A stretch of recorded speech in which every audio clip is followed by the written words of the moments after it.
বন্ধুরা, এই মুহূর্তে কৃষক বন্ধু প্রকল্পের ক্ষেত্রে বিগ ব্রেকিং আপডেট। কাদের নাম বাদ যাবে জানিয়ে দিলেন আমাদের কৃষিমন্ত্রী দুধ কুমার মণ্ডল। কেন বাদ যাবে সেটাও কিন্তু জানিয়ে দিয়েছেন। আর অগ্রিম আপনাদের কিন্তু বেশ কিছু ডকুমেন্টস রেডি করে রাখতে হবে, কারণ যাচাইকরণের ক্ষেত্রে ভেরিফিকেশান ফর্মে আপনাদের সেই সব নথি অ্যাটাচ করতে হবে। সাথে কোন কলমে আপনাদের কি লিখতে হবে, কোন কোন বিষয় খুবই গুরুত্বপূর্ণ এবং কি কারণে নাম বাদ যাবে, কাদের বাদ যাবে, লিস্টে কাদের নাম আসবে, A to Z তথ্য সরকারি ঘোষণা অনুযায়ী আপনি জানতে পারবেন। তো ভিডিওটি প্রথম থেকে শেষ পর্যন্ত দেখুন, সাথে সাথে ভিডিওটি লাইক ও শেয়ার করুন এবং নিয়মিত আপডেটগুলি দেখতে চ্যানেলটিকে সাবস্ক্রাইব করে রাখুন। চলুন ডিটেলস দেখে নেওয়া যাক। বন্ধুরা দেখুন, এই সংক্রান্ত বিষয়ে একটি আর্টিকেল প্রকাশ করা হয়েছে। যে আর্টিকেলের হেডলাইনে লেখা আছে, শুরু হলো কৃষক বন্ধু প্রকল্পে ঝাড়াই বাছাই, শহরের অর্থশালী কৃষকদের কপালে চিন্তার ভাঁজ। কৃষক বন্ধু প্রকল্পে ভুয়ো কৃষকদের নাম বাদ দেওয়া হচ্ছে, প্রকৃত কৃষকরা এবার থেকে এই সুবিধা পাবেন, জানিয়েছেন কৃষি মন্ত্রী দুধ কুমার মণ্ডল মহাশয়। এখানে ডিটেলসে বলা হল, বর্তমান ধান চাষ করা তো দূরেই থাক বা দূরের কথা, কোনোদিনও জমিতে যাননি, ফ্ল্যাট কিনে শহরে বসবাস করেন, তাদের কেউ বড় ব্যবসায়ী, আবার কেউ চাকরি করেন, অথচ খাতায় কলমে তারা কৃষক। কৃষক বন্ধু প্রকল্পের সুবিধা পেয়ে যাচ্ছেন তারা। এবার প্রকল্পের সুবিধা দিতে সেই সমস্ত বাবু কৃষকদের ঝাড়াই বাছাই শুরু করলো প্রশাসন। একমাত্র প্রকৃত কৃষকরাই প্রকল্পের সুবিধা পাবেন। প্রশাসন সূত্রে জানা গিয়েছে, তৃণমূল জামানায় অনেক ভুয়ো কৃষক এই প্রকল্পের সুবিধা পেয়েছেন। এবার তাদের কপালে চিন্তার ভাঁজ পড়েছে। কয়েক লক্ষ ভুয়ো কৃষকের নাম প্রকল্প থেকে বাদ পড়তে পারে বলে আধিকারিকরা মনে করছেন। এক আধিকারিক বলেন, সরকার প্রকৃত কোনো কৃষককে বঞ্চিত করবেন না। যাদের সত্যি প্রয়োজন রয়েছে তারা কৃষক বন্ধু প্রকল্পের সুবিধা পাবেন।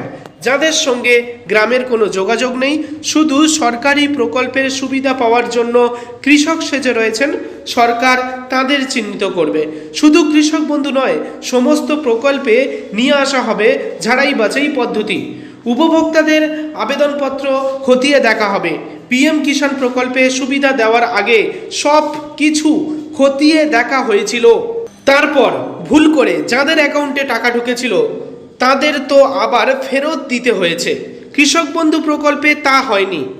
যারাই নথি জমা দিয়ে আবেদন করেছিলেন তারাই প্রত্যেকে টাকা পেয়েছেন। তার জন্য এবার নতুন করে বেশ কিছু তথ্য জমা করতে হচ্ছে। কোনো মৃত কৃষকের অ্যাকাউন্টে টাকা যাচ্ছে কিনা তা দেখা হবে, তা যাচাই করা হবে। এছাড়া অন্য কোনো ভুয়ো অ্যাকাউন্ট রয়েছে কিনা সেটাও খতিয়ে দেখা হবে। কৃষি দপ্তর সূত্রে জানা গিয়েছে, ফর্মে আধার নাম্বার, খতিয়ান নাম্বার, প্লট নম্বর, পেশাসহ বিভিন্ন তথ্য দিতে হবে। ফর্মে কি কি দিতে হবে বুঝতে পারলেন? আবেদনকারীর পরিবারের সম্পর্কে বিস্তারিত তথ্য জানাতে হবে। কত পরিমাণ জমি রয়েছে সেটাও জানাতে হবে, সেটাও ফর্মে উল্লেখ করতে হবে। জমি দখলের কারণ কি, কারণ জানাতে হবে। সেটা কারো কাছে থেকে কেনা নাকি উত্তরাধিকার সূত্রে প্রাপ্ত সেটাও জানাতে হবে। এই সব কিছু বিস্তারিত তথ্য দিতে হবে এবারে ভেরিফিকেশন ফর্মে। আর এক আধিকারিক বলেন, সরকার চাষিদের জন্য বিভিন্ন প্রকল্প এনেছে। এবারের বাজেটে ধানের সহায়ক মূল্য বাড়ানো হয়েছে, আলু চাষিদের জন্য প্রকল্প ঘোষণা করা হয়েছে, কিন্তু সরকার চাইছে একমাত্র প্রকৃত কৃষকরাই যাতে এই প্রকল্পের সুবিধা পান, সেই জন্য এই ঝাড়াই বাছাই। যারা চাষের উপর নির্ভরশীল নয় বা গ্রামে থাকেন না, তাদের টাকা দেওয়া মানে অপচয় করা। আগের জামানায় অনেক প্রকৃত কৃষক সুবিধা পাননি, কিন্তু যাদের প্রয়োজন নেই তারা টাকা পেয়েছেন। সেটা আগামী দিনে আর হবে না। কয়েকদিন আগে নবান্ন থেকে কৃষিমন্ত্রী দুধ কুমার মণ্ডল আধিকারিকদের সঙ্গে বৈঠক করে তা স্পষ্ট করে জানিয়ে দিয়েছেন।